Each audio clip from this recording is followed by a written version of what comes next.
بسم الله الرحمن الرحيم والنجم إذا هوى ما ضل صاحبكم وما غوى وما ينطق عن الهوى إن هو إلا وحي يوحى علمه شديد القوى ذو مرة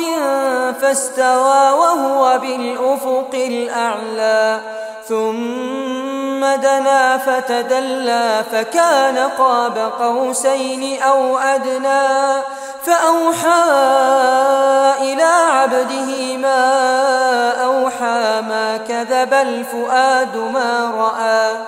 أفتمارونه على ما يرى ولقد رآه نزلة أخرى عند سدرة المنتهى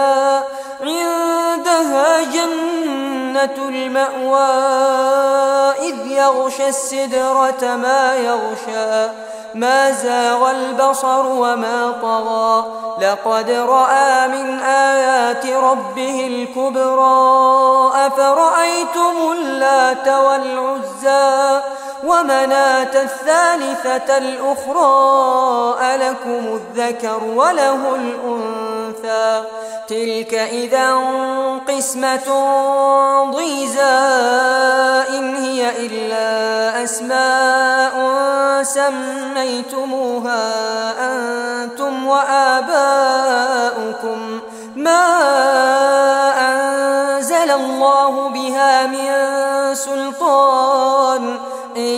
يتبعون إلا الظن وما تهوى الأنفس ولقد جاءهم من ربهم الهدى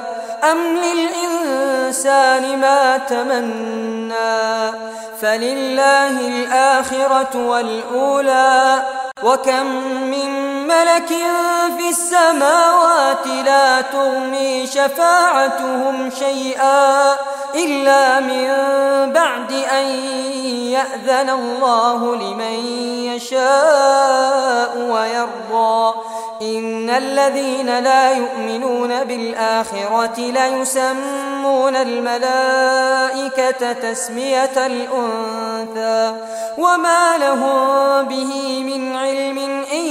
يتبعون إلا الظن وإن الظن لا يغني من الحق شيئا فأعرض عمن تولى عن ذكرنا ولم يرد إلا الحياة الدنيا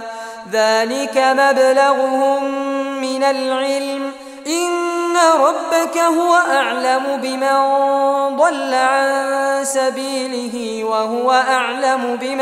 اهتدى ولله ما في السماوات وما في الأرض ليجزي الذين أساءوا بما عملوا ويجزي الذين أحسنوا بالحسنى الذين يجتنبون كبائر الإثم والفواحش إلا اللمم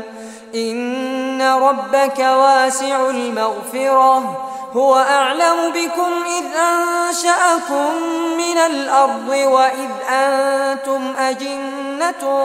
في بطون أمهاتكم فلا تزكوا أنفسكم هو أعلم بمن اتقى أفرأيت الذي تولى وأعطى قليلا وأكدى أعنده علم الغيب فهو يرى أم لم ينبأ بما في صحف موسى وإبراهيم الذي وفى ألا تزر وازرة وزر أخرى وأن ليس للإنسان إلا ما سعى وأن سعيه سوف يرى ثم يجزاه الجزاء الأوفى وأن إلى ربك المنتهى وأنه هو أضحك وأبكى وأنه هو أمات وأحيا وأنه خلق الزوجين الذكر والأنثى من نطفة إذا تمنى وأن عليه النشأة الأخرى وأنه هو أغنى وأقنى وأنه هو رب الشعرى وأنه أهلك عادا الأولى وثمود فما أبقى وقوم نوح من قبل إنهم كانوا هم أظلم وأطغى والمؤتفكة أهوى فغشاها ما غشا فبأي آلاء ربك تتمارى هذا نذير من النذر الأولى أزفت الآزفة ليس لها من دون الله كاشفة أفمن هذا الحديث تعجبون وتضحكون ولا تبكون وأنتم سامدون فاسجدوا لله واعبدوا